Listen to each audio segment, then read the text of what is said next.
Hi, everyone. My name's Jenelle Riley. Welcome to this Writers Guild Foundation showrunner series.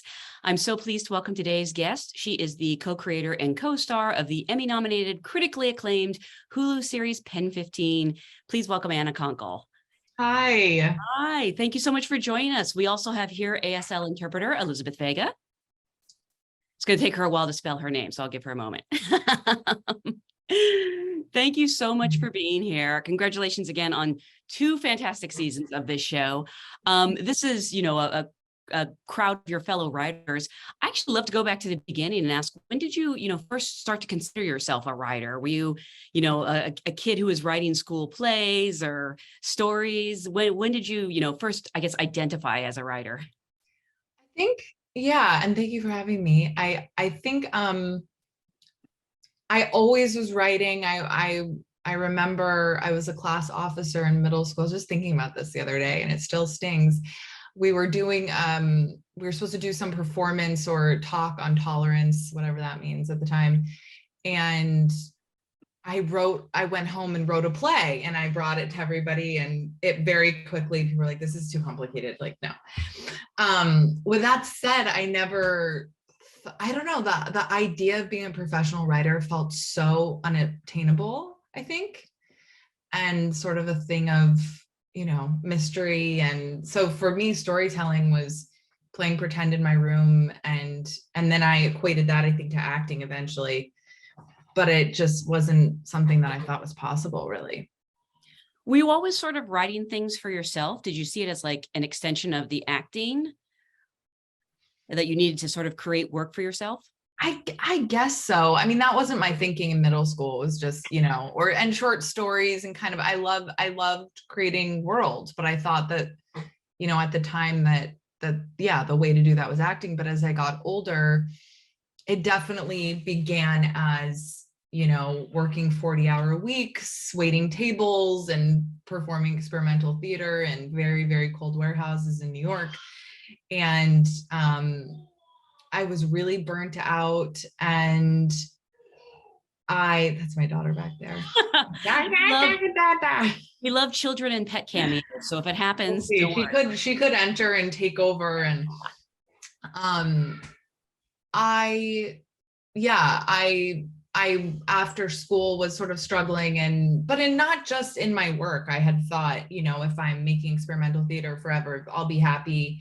If I'm waiting tables at the same time supplement, I'll be happy. And then I was super depressed and had to come to terms with the fact that I wasn't enjoying the process of it. I wasn't enjoying auditioning for commercials. I wasn't enjoying the art that was making up my life. It wasn't what I thought it would be, I guess. And so I stopped, and I just kind of looked at it as failure, and it was a dark time. But I tried to sort of regenerate myself by going, if I didn't have to, impress someone or make up for spending all this money, at college and all these loans for theater, what would I do every day that would bring me joy? And that ended up being writing. It was really the only thing I could think of out of like just kind of a deep depression, to be honest. And so I started to write a play that I have still not finished, about my parents. And so, yeah, the work kind of began autobiographically, and everything sort of moved naturally after that. That writing was sort of my first love that I just hadn't found yet, You said you still haven't finished. Does that mean you're continuing to look at it and work on it? So I think about it all the time. Like, this is the piece that brought me to myself in a lot of ways. It's so weird. I mean, it's experimental theater. It's like a one-woman show where I play, in the nature of what I've done with Penn, I guess I play myself as a child, and my mom and my dad. And it's really weird.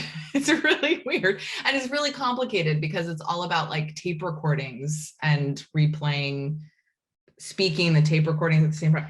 Anyway, I could go on and we'd all be confused and bored, but yeah, so it began autobiographically, I guess. I have always loved memoirs, and they made me always feel less alone, and it was private dysfunction made public. And so yeah, I think that's sort of a big part of what compels me to write. Mm-hmm. By the way, to everyone watching at home, if you have a question, put it into the Q&A box and I'll try to get to as many as possible before the end of the hour. We're speaking here after the series finale of Pen 15. I still hate saying that. But I actually love to go back to the beginning because I actually don't know how you and your co-creator and co-star first met and sort of developed this chemistry that we see on screen, but also obviously extends off screen. We met in college. We met, Maya and I met our junior year of college, also in experimental theater, which thinking back now that we've had a little space from Penn and post-production and all that, I've been thinking about how much it inspired everything, because it really broke down the just traditional ideas of, you know, what kind of character you're supposed to play, and going into experimental theater, which Maya started earlier, this training sort of ground at the college we went to for acting. You know, I went later, and it sort of blew my mind that, like, I mean, I was playing architecture, like Bauhaus. I remember I was like, I'm a corner of, you know, architecture, whatever. And somehow that was funny, and there could be a story there. And it just sort of, you know, broke into what I thought was funny. And anyway, so that was a big part of sort of accessing a different kind of way into art, I guess, and breaking rules. And so, yeah, I met Maya there. We were actually in a program in Amsterdam. There were like 25 of us. A lot of those people weirdly went into comedy. It was like a very serious, not comedic thing. I don't know.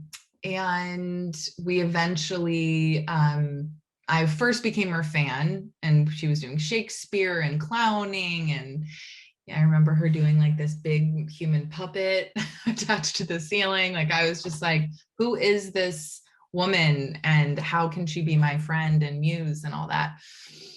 And so eventually I convinced her, basically, is the long story short. She was like very antisocial, admittedly, from her. She said that a bunch. Yeah. And turns out she's just having a lot of social anxiety. But eventually, when we got back to New York, we became really, really close. And it was purely a friendship of, you know, because you're like studying with lots of actors, and, you know, you become a fan of a lot of your peers, you know, and so that's just where it stayed. And eventually, I think we both reached separate points of just feeling like, was acting enough, and mid-20s. And then I kind of begged her to do this web series with me where we could play all different kinds of characters. And that was sort of it. But it's funny to think of web series now. I was telling our babysitter recently, like, who's an actor, she was like, well, how did it start? I was like, oh, web series. I was like, are people still doing them? Is it still the way, you know, because for a lot of people in my year at school, web series ended up being like the conduit of being taken seriously eventually as a writer. It's interesting. I feel like it's gonna be looked back at as studied as fossils or something. And, you know, 50 years, like, so they broke in through web series, you know? Was that how it happened for the two of you? Like, is that how you got representation and got seen?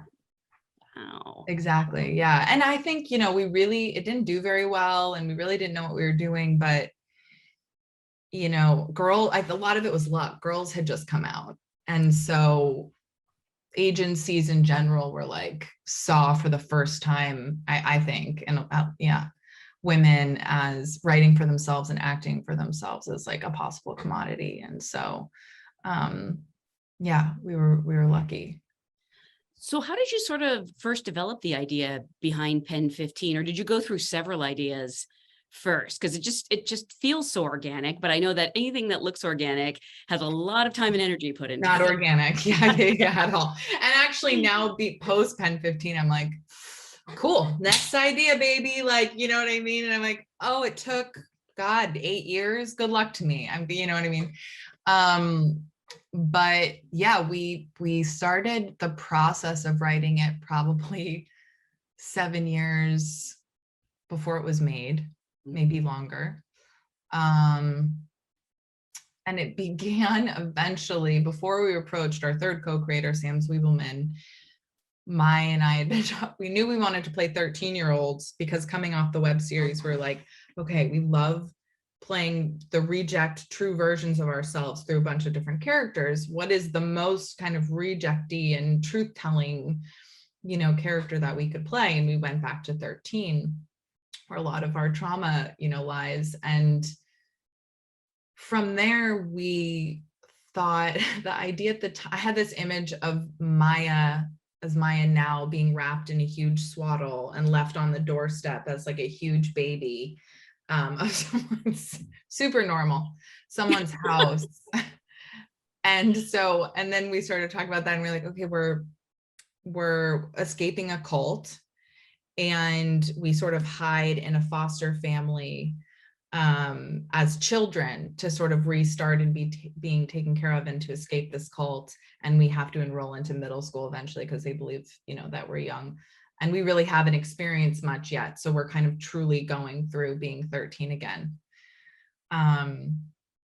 which is pretty convoluted. I mean, I was kind of into it, but it's kind of wild, and we couldn't crack it. Yeah. We were, and we hadn't written a pilot before either, Maya and I. And Sam, we had tried, and it was really, really bad. And Sam joined us, and eventually the three of us made a pretty horrific pilot as well, which was 60 pages long with about 30 characters.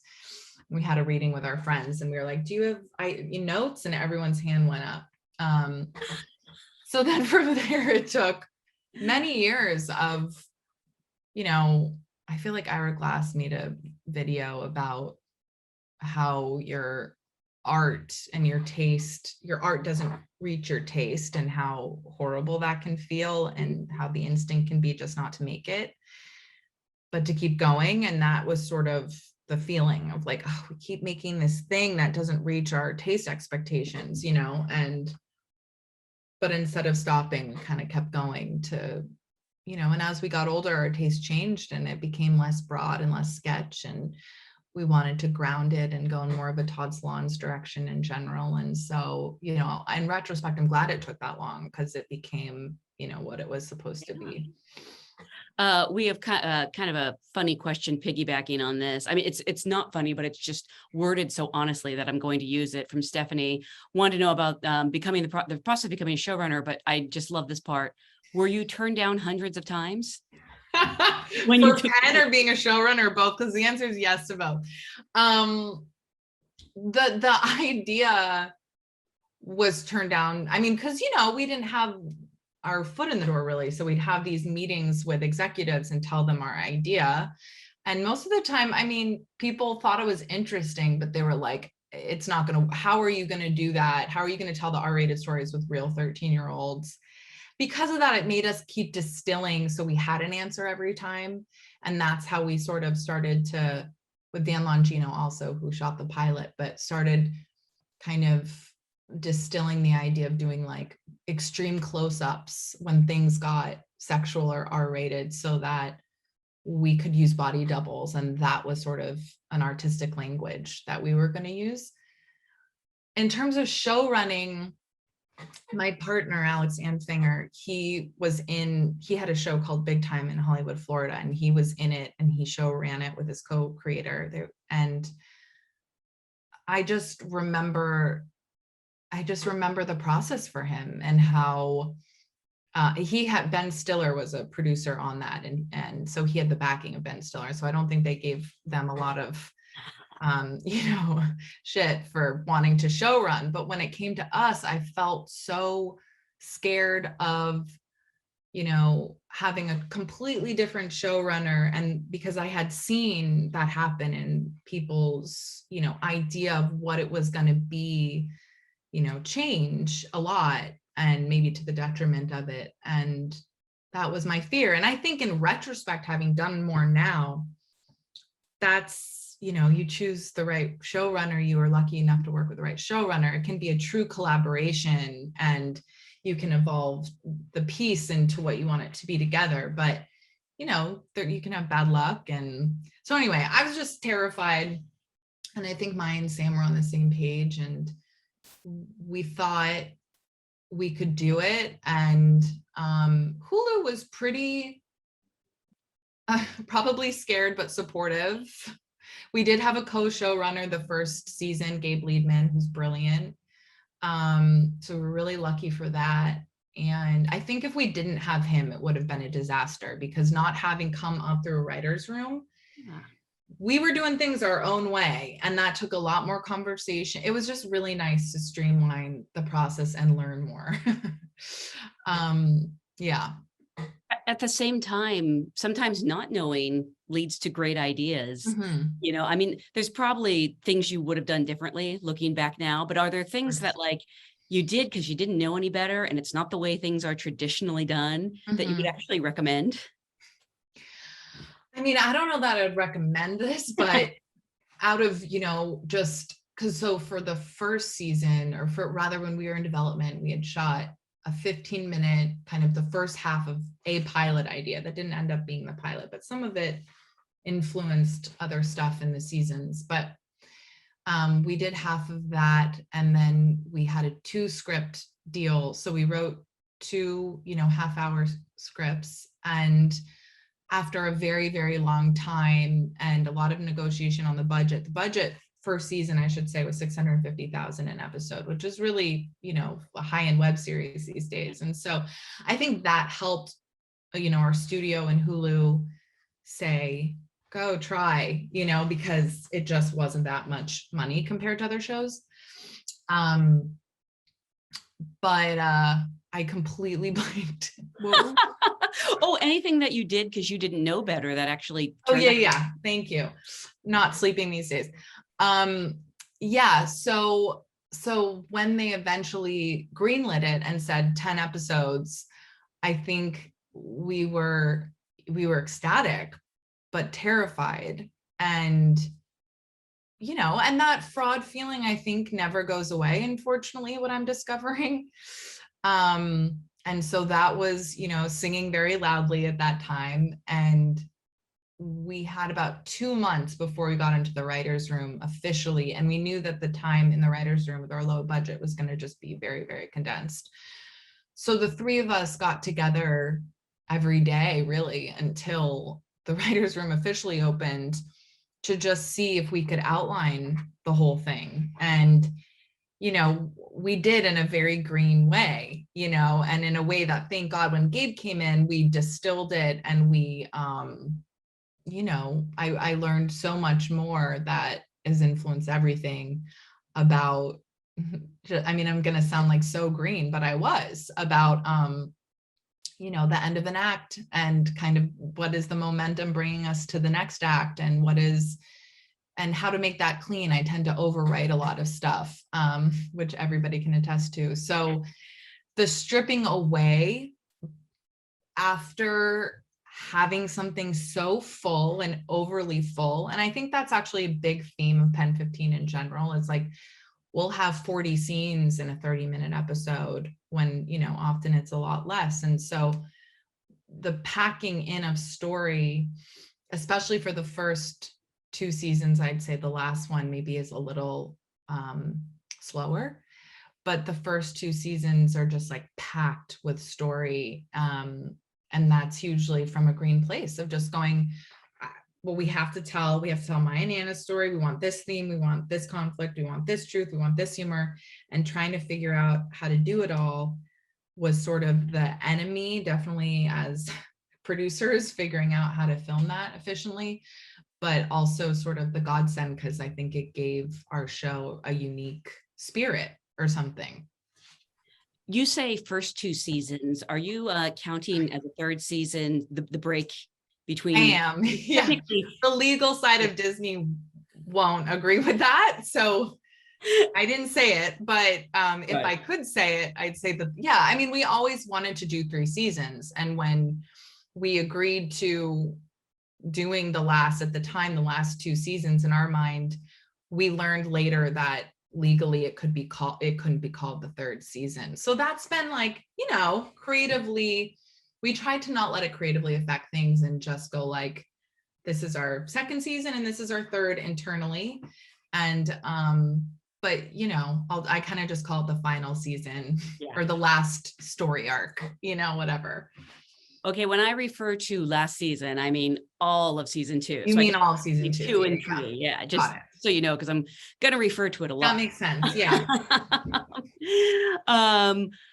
How much of the show was laid out from the beginning? Because you, as you said, you had this 3-season arc planned.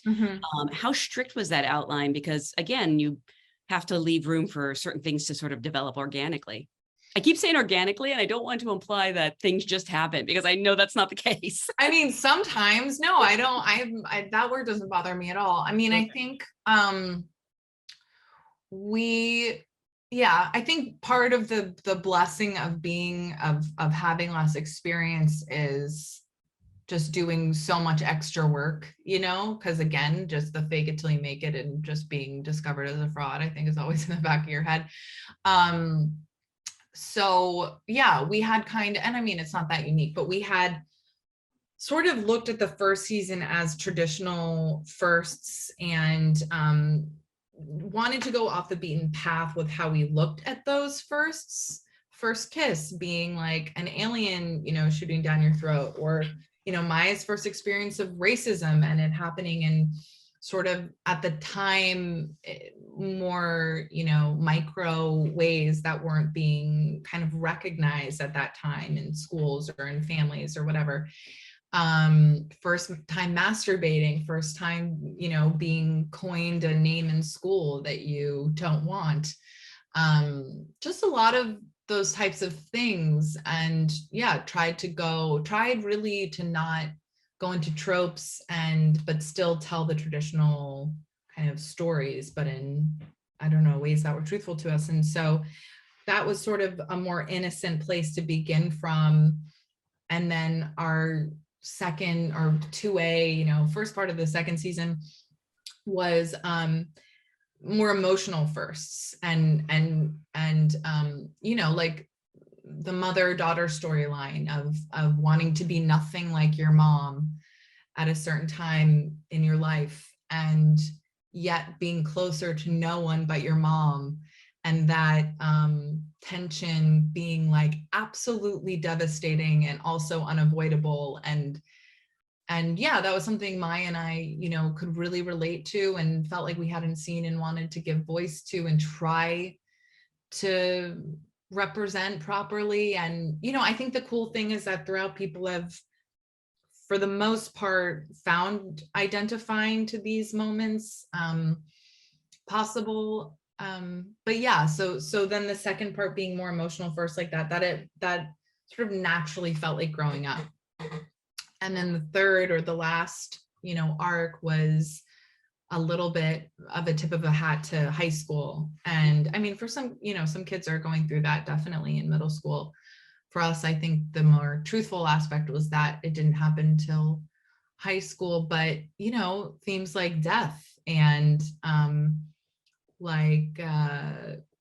more extreme sexual firsts, and kind of the questioning of what is consent, and, you know, darker, more mature things. And, you know, we didn't know how that would resonate with fans and people, but we felt like it was important to tell, you know, and being kind of objectified by men, even as a kid, and, you know, these things. And the kind of thesis was, if we're telling the truth, these things can still have humor without undercutting them, and they can still be devastating. And, you know, I don't know how that thesis sort of plays out eventually, but that was the impetus from the beginning, kind of. Now, being new to a writer's room and a first-time showrunner, I would love to know how you went about assembling the room itself. I mean, what were you looking for in your writers? Did you already have some people in mind, I imagine, because you've picked up so many funny, talented people over the years. Where did you sort of find your writing crew? The first season is such an anomaly because our budget was so low that we could really only have staff writers in for the most part a few days at a time, you know. So we kind of like lay down an outline and then have them come in, and most of them were close friends of ours, and discuss the outline and sort of re-break it. And then they'd go off and write the first draft, and we asked them to do, as, you know, I think a second draft as well as much support as we could possibly get, without, respecting their deals and all that. And I think Maya, Sam, and I being 3 co-creators for the first time, and Gabe being the co-showrunner, there were so many voices, like strong voices in the room. That first season, it was okay, I think, to keep it limited. But yeah, we had some great writers like Andrew Reimer and Jeff Chan, who were close friends of ours, and Stacey Osai Kafour, who we went to school with. And yeah, and then second season, some of them were unavailable, but that meant, and Gabe was not available for the whole time, but we found Vera Santa Maria and Rachel Lynn and Josh, and there are just so many amazing people. And I think the thing we looked for with samples was, for this show, sort of avoiding jokes and really finding humor through the character or the situation. And then people that wanted to share about their life, and and that we all liked being around, and they hopefully liked being around us enough, but who knows. Correct me if I'm wrong, but with season 1, I believe you had the benefit of having all your episodes shot by the time it premiered. Mm-hmm. Are you sort of grateful for that, or do you sort of wish you could have gotten the weekly feedback that, some series get? No, I think especially being in it, there's a feeling of, it's so vulnerable being in it and getting used to watching yourself and not going like, well, we're burning this episode, having to take it from the beginning to the end. And it was easier definitely to just share them and try and just cross your fingers, versus trying to take in feedback and adjust, or, the show sort of came from this mantra that I think we needed at the time, and that I always really need, which is, if you didn't have to please anybody, what would you make? And I think artists in general, we look for validation a lot, especially actors. I mean, we're literally waiting for applause at all times, and people say good job, or else you're like, I failed. Because it's not an act of like, well, I don't know if someone will read my book. You see, I guess it's different in film, but in theater, the origin of where at least we were is, you're literally seeing everybody watch you, and you're waiting for the applause at the end, and you hear if it's loud or not. And so I think you're sort of naturally trained to just craving positive feedback, and that can be really detrimental to the creative process. And for me, it's really demobilizing. And so the more that I, and it doesn't get easier so far, is the more that I try to disconnect from that, I think the more mentally healthy and creative I stay. But, easier said than when it has been, accepted in a positive way. Like, talk to me in a year with the next thing that comes out and everybody hates it, and I'll be like, I don't care. Who knows? But that's what I try to do, at least. Well, I'm curious, because coming back for the second season, at this point, the show it's a cultural phenomenon. You have Emmy nominations for writing and for, best comedy, which very rarely happens in a first season, I have to say. Did you feel like sort of that additional pressure going into the writer's room on season 2? Yes, for sure. Yeah, I think the whole time there was I think we were very surprised going into the first season, and that it was getting made, and the vibe on set up until the end, probably the crew started to trust us and the actors started to trust us, but no one knew that, I think most people were like, we were working on this very low budget show. What is it? I don't know.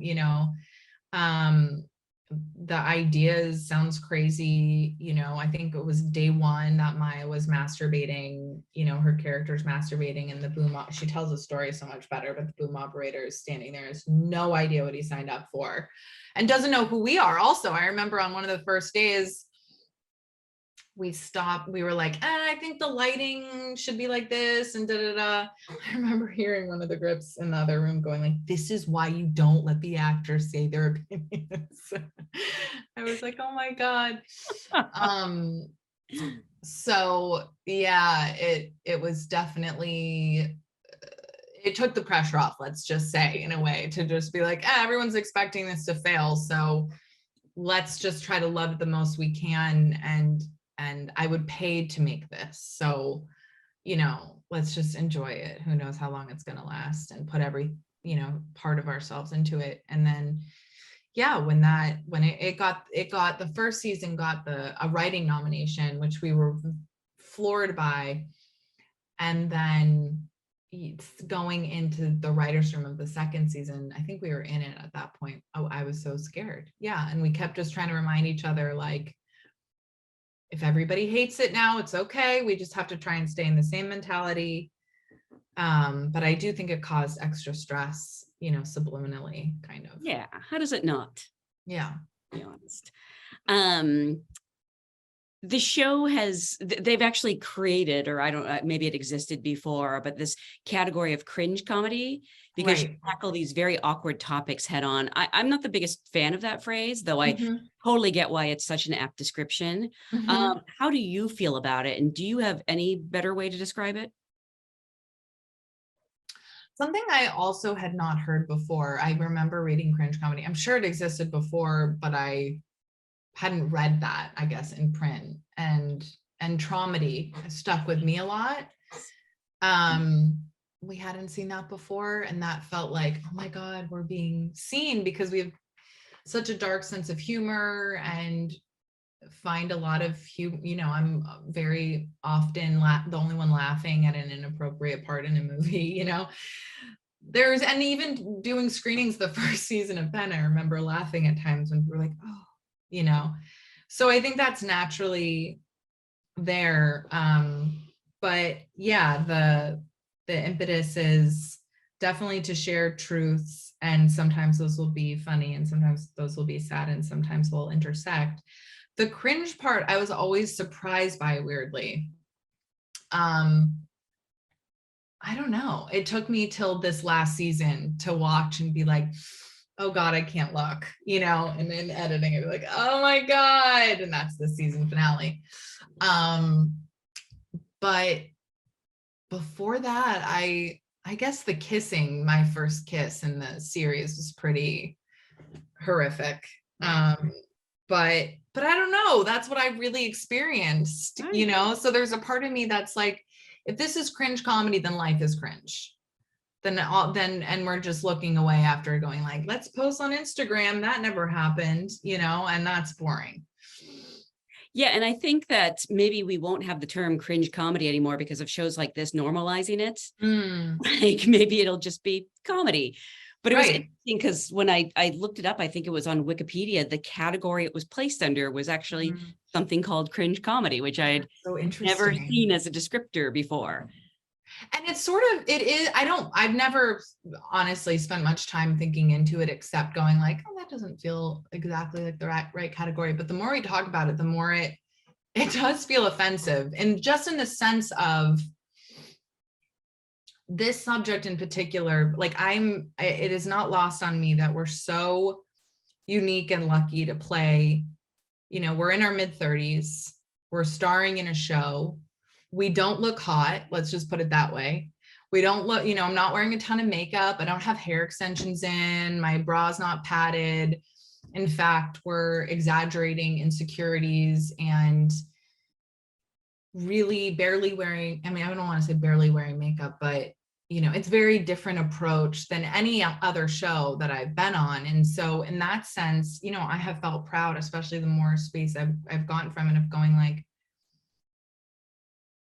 this isn't common for a show to be watched like this, or a show to be made like this. And so what does it say if, I don't know, and I'm sure I'm thinking of this too one-dimensionally kind of, but on some level, it's like, what are we saying if watching women without makeup and our stomachs hanging out and, being our truthful, honest, non-media sculpted, perfect, sexy, you know, sad selves that are two-dimensional. I mean, you know what I mean? There, you could look at it like that. And I think it's layered, and I don't think it's simply that. We're also seeing, you know, my tongue hit someone else's tongue this close to the camera. So it's complicated. I get that. But yeah, I do think it's worth, you know, thinking through, I guess. You mine very personal stories for the show.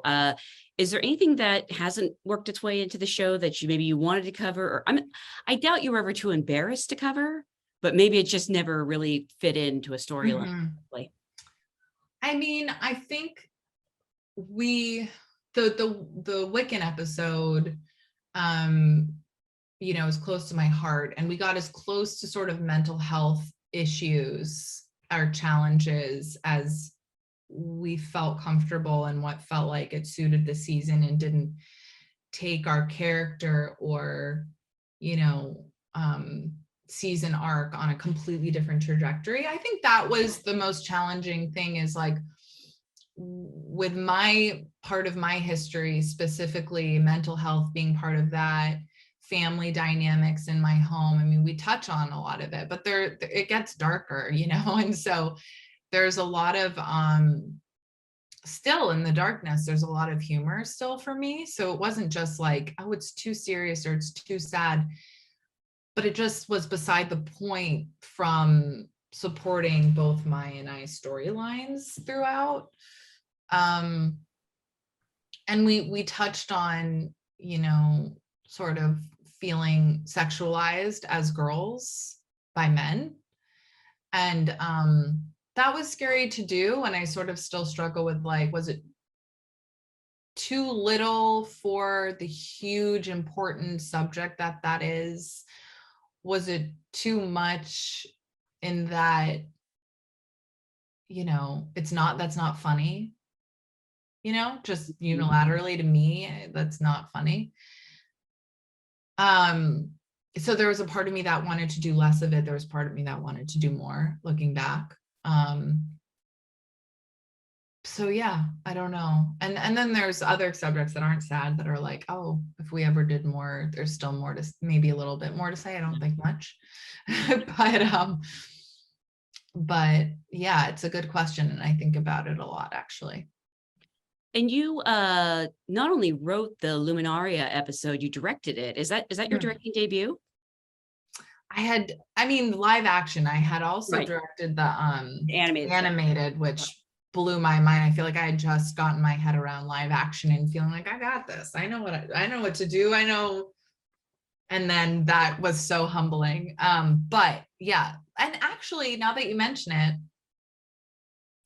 the animated special came out first, but I directed it. I directed Luminary first, and so yeah, it was the first. Yeah. Wow. Yeah. What was it specifically about that episode that made you, you know, not just want to write it, but behind the camera? I think,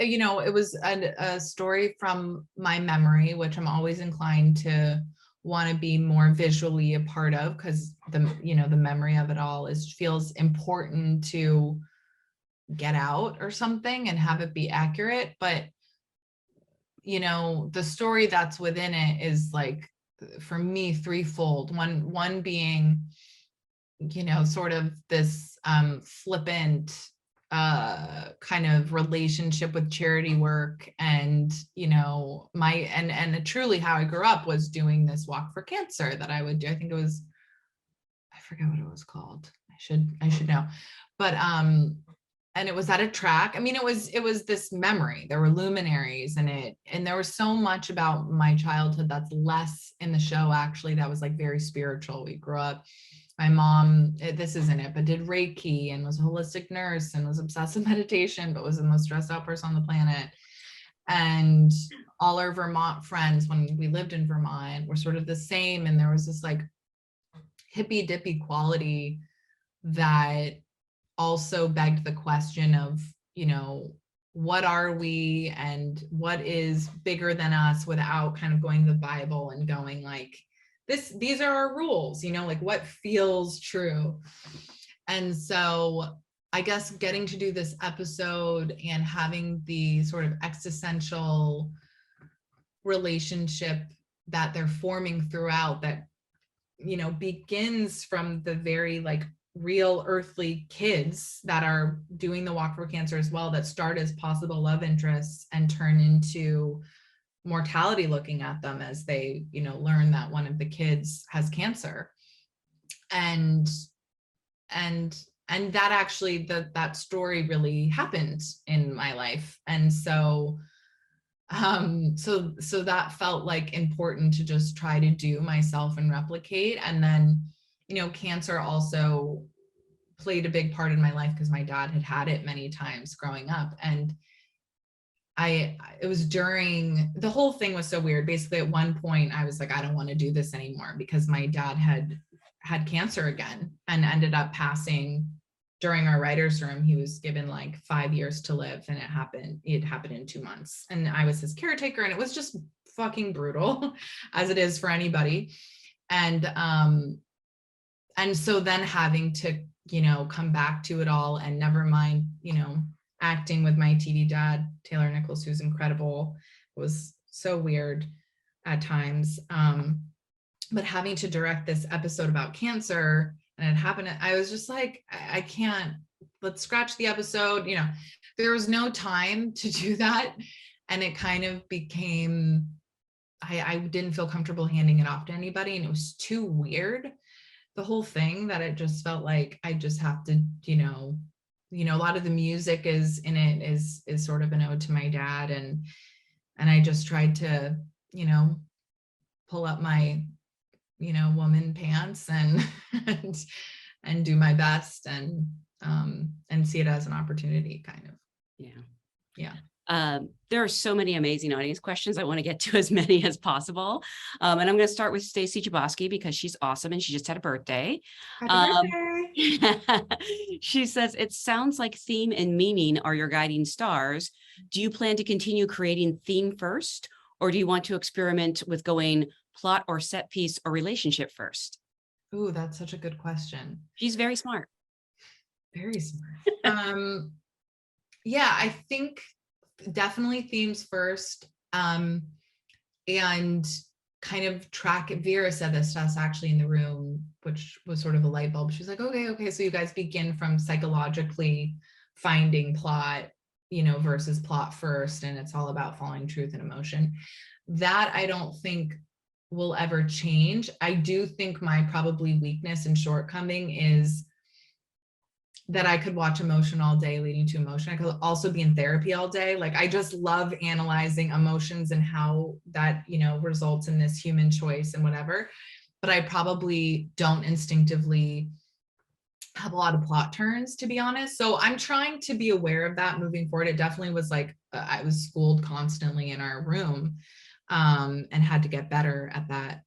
But in terms of set piece, memory, I think, will always sort of like lead, at least up to now, the things that I'm kind of looking towards come from not all of, it all, you won't recognize, if it ever gets made, recognize it from, this is something autobiographical, but it comes from basically shame and secrets and stuff that on some level I feel, I'm told not to talk about. And I think, Jenelle, we might have talked about this already, but I'm, for example, my dad's death, I wanted to talk about it afterwards, and, the nitty gritty details, because that's how I am. And it made everyone uncomfortable, and there was stuff that was funny about it that I wanted to talk about. And there was stuff that was devastating. And so I think for now, that's sort of my North Star. And yeah, that's the best I can kind of say. But it's helpful, actually, even that question, because it helps me sort of reframe and know the different options. And, by the way, if I mispronounce anyone's names, apologies. I believe it's Jace, or maybe JC, wants to know, what advice do you have for women who want to acquire showrunner experience and create content in the same independent spirit? I mean, I wish that I knew more going into show running. It was just so scary and stressful, and I was constantly failing. Though I did learn eventually that that is just the feeling. I did a showrunners panel with Bill Lawrence and Chuck Lorre and a bunch of other amazing showrunners, but they had so much experience in one of their, I kept feeling like this relief and feeling seen. Because a lot of it too, I was like, oh, it's because I'm a woman on set, and a lot of different feelings. And what I kept hearing is that feeling like there's a perpetual emergency and everything is burning and falling around you is a part of the job. It's not going anywhere. The more that you can find your version of peace with it, accept it, know it's coming. I mean, it sounds so Buddhist, but the better, you'll be inside mental health wise. The other thing I'd say is, and I'm stealing this too, but in show running is, you're working with all of these brilliant artists that are their department heads. And there's this feeling of like validating their point of view and wanting to say yes to everything, but also being green, having the feeling of like, yeah, no, my idea was stupid. Yes, do what you think, sorry, I'm in charge. I don't know what I'm doing. You choose, whatever. And then vacillate from that to, this is my idea. And I know exactly what it's supposed to look like. And that I would, to be honest, vacillate back and forth from that. And I started to learn, if I could just take a minute and I could sort of invite collaboration, but also own my own point of view by saying like, let me think about it. And that gave me time. I can't tell you how valuable that's been. That gave me time to know I'm not just giving a knee-jerk reaction that's a no, because I have an idea in my head. And I'm also not knee-jerk going like, I'm dumb. Yeah, whatever you think, so that's been helpful. And I also, the assistant position to the showrunner, they just are holding up, the train, the house, I don't know, whatever you're on, and have to, they're the hands, and they're your, 50 hands when you only have 2. And so I would think that their understanding of the way a show is run and the interconnectedness of it all, because it does feel like this living organism and everything needs to be taken care of in a different way. I feel like they could run a show looking back. Yeah. My friends recently instituted a swear jar policy for I'm sorry. And every time you say I'm sorry, you have to put money in there. And I will say the rate of I'm sorry has dropped. Really? Yeah. I need a fanny pack on me at all times, whether I'm at work, the grocery store. Yeah. So 2 sort of related questions. Alex wants to know if you and Maya will ever repost the original web series on YouTube, pretty please. And then Saraswati wants to know more about this tape recording autobiography and memoirs. Oh God. The web series I think will go up at a certain time. Yeah, I mean, it's weird to, a lot of times in your work, I mean, I think we can all relate to this probably, something's out there and you don't have, the ability to edit or change or, whatever, if you look back on 10 years. And that's probably a blessing. We unfortunately do have the ability to change and adjust. So, and we're kind of perfectionists. So, we just decided to give it a break and think about it.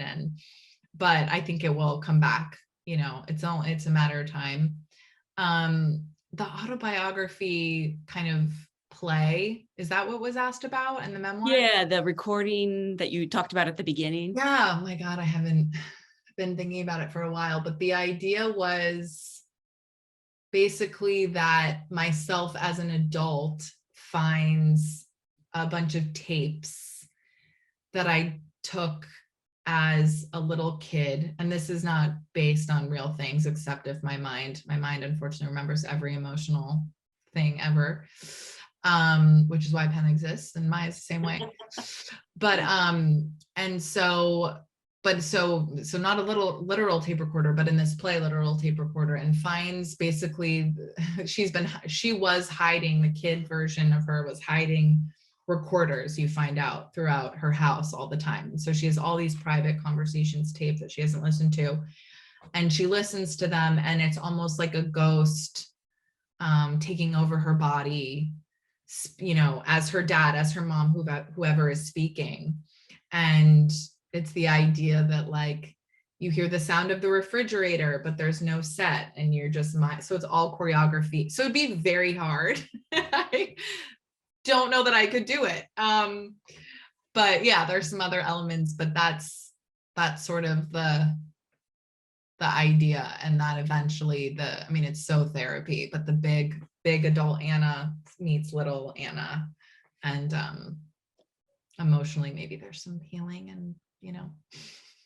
People in the comments are liking this, so if you Really? need pictures, You yeah. guys want to produce it? Who's got the money? I'm just kidding. A question I actually meant to ask, so I'm going to ask Matthews because it's worded better. What was it like filming the most awkward scenes, like when Maya and Anna went over to their boyfriend's house, pertaining to the, I guess, the series finale? I still hate saying that. I know. It was so awkward. We spent so many meetings just talking about, you know, how the blowjob was going to be filmed. Let's just say it. And, you know, we felt like the female experience of it was undertold, and that sort of was our guiding light. But the whole time we're like, what are we doing? And the idea that it could be devastating, surprising, funny, those were all sort of the experience that we had, you know, and it's just a wild thing. And it felt like, how can we not put this in, you know? But filming it was, it was really uncomfortable. Maya was incredible. There was I think a dildo, just get really specific. And then with my boyfriend in it, there was, you know, it was just so awkward. I remember I had, this is based on someone's true story, but of a guy that wanted to go to sloppy seconds. I'm trying to remember all the terms. I'm like, get back in my 13-year-old head. And that the girl said, only over my shirt. And then she had like huge wet marks when she went home to her family, which is so funny. And we tried to do it in the series. You might be able to see if you watch, but like the wet marks weren't coming through on camera. And then we were gonna exaggerate with CGI, and then it all got very convoluted. And we were like, we don't need this storyline. We're 5 minutes over, like, bye. But implementing that properly, I remember the discussions of like, well, what kind of slurping would implement that much saliva? I mean, I guess I understand why it's called cringe comedy. As I'm talking about, I'm like, oh God, the light bulb goes off. Yeah, light bulb. Yeah. Wow. A question from another Matt. Being a showrunner sounds very stressful. There are obviously perks creatively and financially, but would you prefer being a writer-producer on someone else's project? Or would you feel that like that was a step backwards at this point, I guess, as opposed to acting as well? Would you rather continue to develop as a showrunner and creator? I think the latter is the sort of dream. You know, I'm still grappling with the acting side of things and going every once in a while, I'm like, I'm not going to act anymore. And as I've been doing my whole life, and it's a great problem to have, that that I'm still questioning if that's right or wrong, but I don't know. All I know is that I think my first love is writing, and I love show running, and I love, you know, just trying to usher not just my stories, but other people's stories. I really enjoyed that in the writer's room, that it was, you know, it's not all my stories. I love creating arcs around true stories. I don't know what that's about. So I just hope to keep doing that. And yeah, in terms of writing and producing on another series, I would definitely be open to show running another series, or and producing, but the producing, writing together, I don't know. It's a good question. I'm more inclined to show, run, create, I think, if I have the opportunity. Oh, we have a question from Jessica. How much work were you doing during those 8 years when you were developing PEN15? How often were you meeting up and writing, and how much were you working day jobs? Day jobs for almost all of it. I waited tables for, I don't know, 10 to 12 years or something, like really full time. Once I moved to LA, I was mostly staying on friends' couches, telling myself that I was going to stop waiting tables, but I didn't know how to pay my bills, the few bills that I had, and loans and all that. You know, we had gone to college, and so yeah, and that was really hard.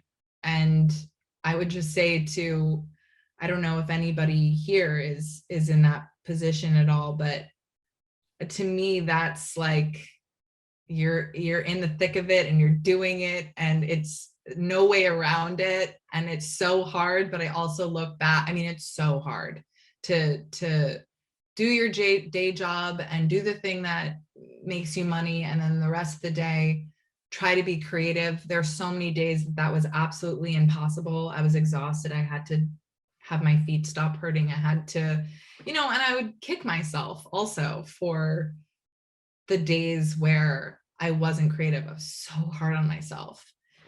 And I think in retrospect, what you're doing is enough. What I was doing was enough. And if you're doing your best, that's it. What is your best every day? And that's it. Anyway, I don't know why I'm going into, like, you know, whatever diatribe. But yeah, so that's all to say, yes, I'm just back in therapy. I definitely was working day jobs for, I don't know, probably the first 6 years in LA, which is that's pretty much when we started writing PEN, maybe 5 years. And then I got a role on Man Seeking Woman, which was on FXX. I was like I was a guest star, but I was like, that's good enough for me, and quit my job, which wasn't smart, but that leap did allow me to like commit more creatively, and just my feet hurting a little less. And you know, like truly there's a moment, I think, of, if we're privileged enough where the moment comes to like be able to sort of just jump. I don't know, that was important for me, at least. And so, and then eventually I was very lucky, and a few months later got a job as a regular on a procedural on Fox, where I was like doing autopsies in mini skirts in Miami with the fakest tan you could ever imagine. Then I actually would love to blame on someone, but I pitched it. I remember being like, I really need a spray tan. And looking back, I'm like, oh my God, I feel so bad. And throughout Rosewood and throughout Man Seeking Woman, and, you know, the little jobs after that were coming through, we just made sure to have the time. Maya was on a show too. She was on kind of a similar kind of soap drama, Dr. Heartbreak, I think it was called. And we both were like making sure just to meet as much as we could every week still to PEN15, because that was the creative outlet. It was like, oh, we're so lucky to have this job, and I'm learning so much. And also let's keep, you know, going towards what we want, kind of. There's so many great questions. I wish I could get to more of them, because I've never seen this amount and quality, but our time is up. I want to thank you so much for being here. Thank you so much for the show itself. Again, congratulations on 2.5 great seasons. Yeah, 2.5. I like that. Yeah. And I can't wait to Thank see you. what you do next. And I'm hoping it's that play. Yeah. Oh, wow. Thank you. What if this totally takes me on another path? All right. Well, thank you, everybody. Such amazing questions, and for being a support throughout the years too. It just, I mean, nothing could mean more. So Thank you so much. Have a great night, everyone. thank you.